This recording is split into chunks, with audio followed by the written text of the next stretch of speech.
This might be the scariest horror story I've ever read. Whatever you do, don't look away from it. I recently moved into a new house in a quiet suburban area. I'm not going to say where because it's had its fair share of media coverage and teens showing up at night trying to get a glimpse inside the infamous house. It had been on the market for 3 years, and I secured the house at a much cheaper price due to the fact that 2 people had been found murdered there. The mystery and brutality of the murders catapulted the story into the local news. No specific details were released to the public, and I only found out about it because of a friend of mine as a local realtor with connections. Nobody was ever arrested for the murders. A male in his 30s was found in the living area, and a female in her 30s was found barricaded in the basement. Another mysterious fact was that the woman had barricaded herself from the inside, in a desperate attempt to stop someone or something from getting in. Yesterday, whilst doing some cleaning in the basement, I came across the cell phone that had fallen down a gap behind the washing machine and the wall, and there's a voice recording on it. Recorded the same night of the murders by the female victim, and it's pretty terrifying. I've already handed it to the police, but I made a transcript of the recording. What you're about to read is an unedited transcript of the cell phone recording found in the basement. I have to admit, it's extremely disturbing. The desperation in her voice will haunt me forever. Here goes. If you're hearing this, please give it to the police. My husband is dead. It killed him. I'm so sorry, Scott. I can hear it now, upstairs, looking for a way in, and it's only a matter of time before it finds one. I've barricaded myself in the basement, and I've got my eyes on only the door. One way in, one way out. You see, it can't move if you're looking at it. It began 12 weeks ago. The night Scott, my childhood sweetheart and husband of 5 years, confessed that he'd had a drunken one-night stand on his bachelor party in Europe. The apparent guilt had consumed him for past 5 years, and his sudden urge to be truthful was due to the fact that we were due to get married this same year. His words hit me like a freight train, and the urge to vomit washed over me like a tsunami. I stormed out of the house, our house that we'd bought together 12 years prior. It felt like the world had swallowed me whole. In a way it had. I was struck with a throbbing chest pain that rapidly spread down my entire right side. The pain intensified, taking my breath away, and I stumbled into a tree to steady myself as I felt my body about to faint. Then darkness. The next thing I remember was walking up in a dark and dismal forest, devoid of color. The air was dry and had a distinctive malodorous smell, like rotten meat or that of a decaying carcass. But worst of all was a terrifying feeling that I'd never experienced before, and one that I'll pray I'll never feel again. The feeling of absolute hopelessness. The sky was dull and cloudless and was ripped apart by soundless, ferocious lighting that illuminated the bleak landscape I found myself in. I felt like I'd been wandering for hours, maybe even days, when I came across a decaying cave. Animal bones crushed between my feet as I made my way towards it. As I approached the cave, the putrid smell grew with intensity, causing me to retch. I was violently sick, bringing up my own stomach bile. The entrance was made of crumbling stone and completely opaque. I threw a small stone into it and heard it ricocheting down the stone steps and off the walls. The silenced lighting strobed the area, and I was able to glimpse into a cave and see a few descending steps. Then, 2 reptilian-like eyes flashed in the darkness. I stumbled backwards, and just as the lightning struck, I was forcefully thrown by an unseen force. The lightning flashed continuously, accompanied by a gale force wind, tossing me around like a rag doll. My eyes were fixed on the cave, and I crippled in terror as a pale, gangly hand reached out around the crumbling stone. Another flash hurled me against a hard tree. And suddenly, I woke up in the back of an ambulance with paramedics hovering over me with a defibrillator, and 2 words that sent a cold and grotesque shiver down my spine. Welcome back. Back from where? What was this place? That thing in the cave? How long was I gone? Hundreds of questions raced through my mind, but none which I had the answer for. Not yet, anyway. You died in the back of that ambulance, the doctor said as I lay in a bed in the ICU. The room tilted as I tried to digest what the doctor was telling me. I felt like I was in a nightmare that I couldn't wake up from. 30 years old. I eat healthily. I run 4 times a week. How could this be happening to me? My scans revealed I'd inherited a faulty gene and developed hypertrophic cardiomyopathy and suffered a cardiac arrest. I spent the next 7 weeks in the ICU and told nobody of the dark forest and the creature with the yellow eyes. Just the thought of that place was enough to raise the hairs on the back of my neck. My mother practically moved into the hospital, fussing over me like mothers do. She blamed herself for my condition, even though her scans were clear, meaning that I inherited the faulty gene from my absent father. My husband Scott came on the first day, but I asked him for space. I needed time to heal and process everything that had happened, about my condition and his infidelity. Although he kept that promise, he would call my mom every day to check on me, to make sure I was okay. I wasn't. Not because of my condition, but for something else. I'd started to see something. I wasn't sure what it was at first. It started as a tiny dot in my peripheral, nothing more than a speck on my retina. Of course, I had my eyes checked, but all results came back clear, as did the results for my visual cortex. Days later, what started as a dot in my peripheral began to grow. The first time I saw it, I was at my doctor's office. He had left me alone for a moment whilst he consulted my surgeon. It was dark outside, and the sound of heavy rain pitter-patting against the glass was hypnotic. I stared out the window, watching as a small handful of people came in and out of the hospital. Then my eyes were drawn to an ominous silhouette at the far end of the parking lot. I couldn't make out any distinguishing features due to the minimal light, but there was something there, standing deadly still in the shadows. A car horn had broke my reverie. A man was getting into his truck in the lot and must have pressed the horn by accident. I turned back to the silhouette and it was in a completely different position. It had moved. It was standing eerily still again, but it had frozen mid-walk. I could just about make out its elongated limbs, like its arms and legs had been stretched out. The doctor returned momentarily, startling me. He'd gotten my scans and everything was how it should be. "Good news. You should be okay to be discharged in a few days," he said. That was great news.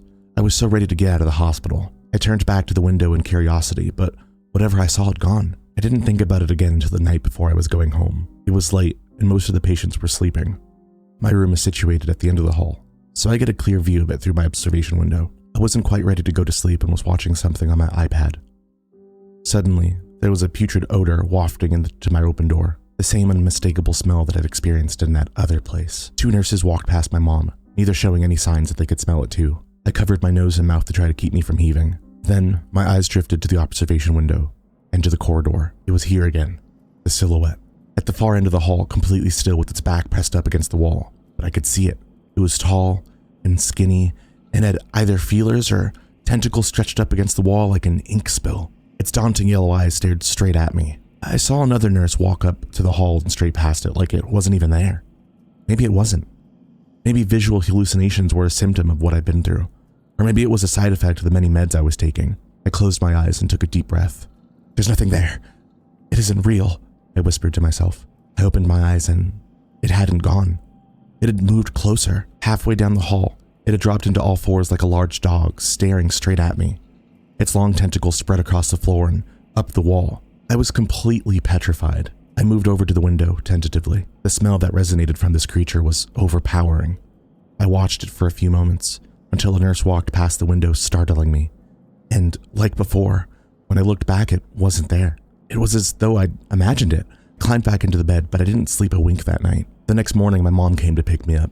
I left with a suitcase of medication and instructions on how and when to take them. I didn't tell my mom or anyone at the hospital about my hallucinations. I was worried if I did say something, the doctors wouldn't let me leave. I had decided to stay at my mom's until I was ready to talk with Scott. He brought a box over with some essentials, like my comfy clothes, pajamas, and my own toothbrush, as I'd been using a cheap store-bought one until now. He was sorry, and it was clear he hadn't been sleeping. He said he'd wait for me until I was ready to talk. I missed both him and our home so much, but I wasn't ready to talk about it yet. My mom suggested that I go into town, see the locals, get some fresh air into my lungs. She offered to drive me, and then we would meet back up at the car after an hour. Whilst in town, I noticed a poster for the yearly traveling fairground in a storefront window. I have fond memories growing up of this fair. It's where Scott and I shared our first kiss. We were halfway around the Ferris wheel, and it started to rain. He covered us with his jacket, and then he kissed me. This was the moment I knew I'd fallen in love with him. It was flooded with happy emotions, and it felt right that I text Scott. "I'm ready to talk. I'll be at the place where we shared our first kiss at 8 tonight. Chloe, X." He replied almost instantly. "I'll be there. Thank you, X." After a quick smile to myself, I went for a walk through the local market. It was bustling with energy. Vendors selling local fresh produce, handmade furniture, bakeries, and plenty more. After browsing the stalls, I was hit with that smell, that horrific, nauseating smell, and I felt the hairs on my arms prickle up.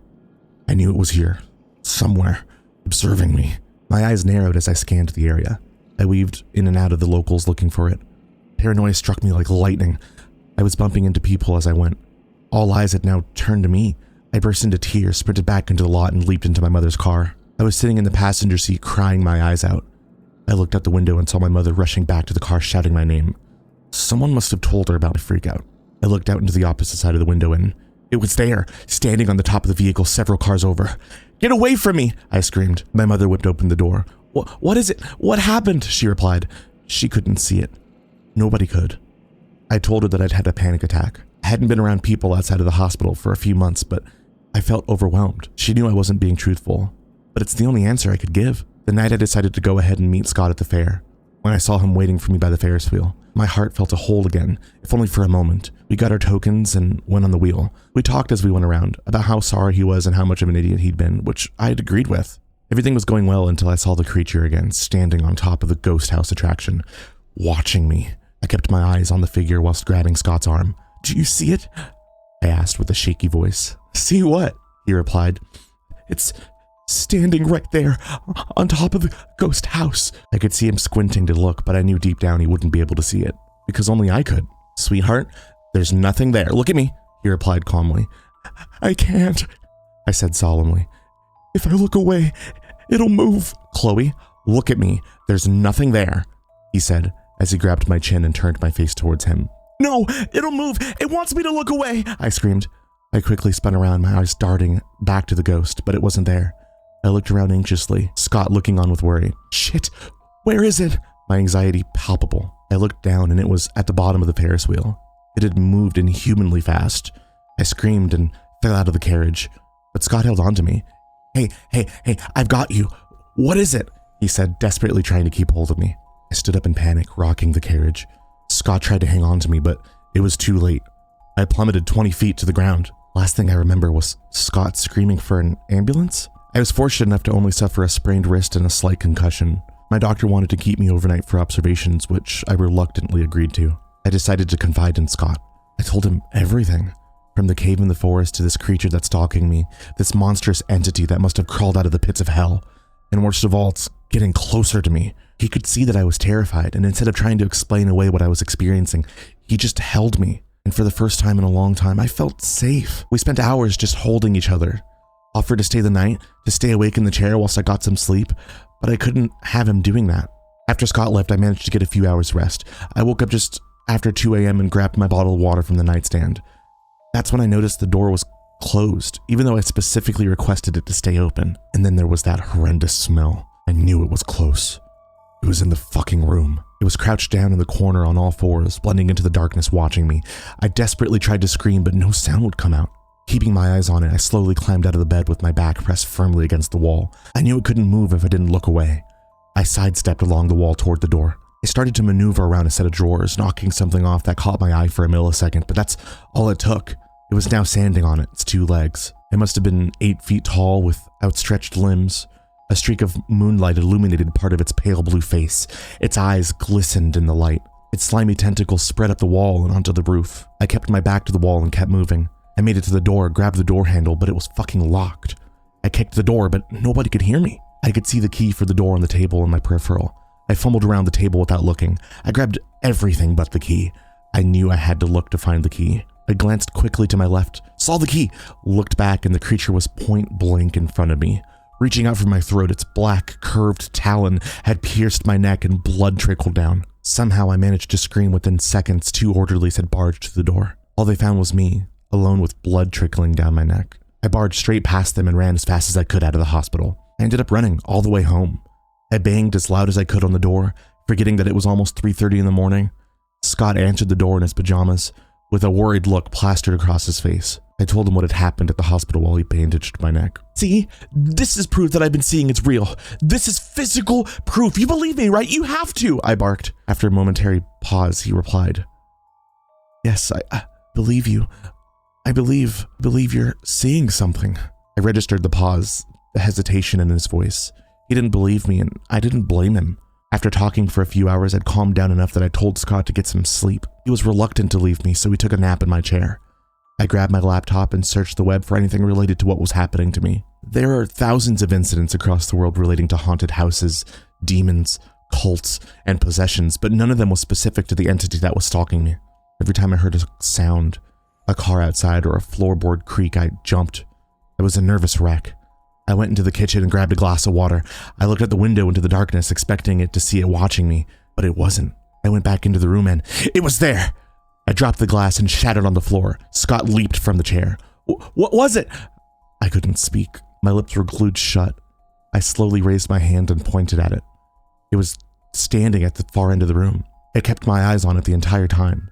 Scott rushed over to me. Hey, Chloe, there's nothing here, sweetheart. Whatever you're experiencing is not real. He headed towards it. No, Scott, please don't.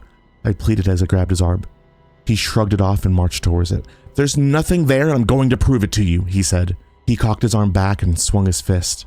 Only his arm stopped mid-swing. He hit the fucking creature, moved to grab Scott and stood there barefoot on the broken shards of the glass, cutting my feet, and screamed out for a split second. I looked down, and that's all I took. When I looked up, the creature had already grabbed Scott and folded him in half like a piece of paper. The sound of his spine breaking echoed through the room. Scott lay dead on the floor. His eyes widened and opened to look at me. I screamed and backed away into the kitchen. I slammed the door and ran to the rear door. It was locked and I'd left my keys in the bag in the front room. I noticed Scott's cell on the countertop, so I grabbed it and ran down into the basement. I shut the door and pushed the spare fridge in front of it. And then I hid in the corner, crouched down beside the washing machine, which is where I am now, hiding. Crying. I can't call anyone because Scott's cell doesn't have service down here, which is why I'm recording this message on his cell phone in the hopes that someone will hear my story. I can hear it now, moving upstairs. It knows my eyes will be watching the door, so it's looking for another way in. I'm so scared. I am the reason Scott's dead. My true love. And I'll never forgive myself for that. The thought of that is far worse than anything any monster can do to me. Oh God, it's here. It's the old fucking laundry chute. God damn it. What the fuck are you? It's watching me with those horrifying yellow eyes. I can't keep running because it'll find me, and I won't put anything else in danger. It's just me that it wants. Scott, I'm so sorry. I love you so much. And Mom, I love you so much. I'm going to close my eyes now. 1, 2, 3. That's it. That's the recording. It's very disturbing to me. If only you could hear her voice. She was terrified. The police hadn't been back in contact as I write this, and I'm not expecting them to either. The woman mentioned her mother in the recording. I might as well try to find her. Tell her what I found, just in case the police don't believe it.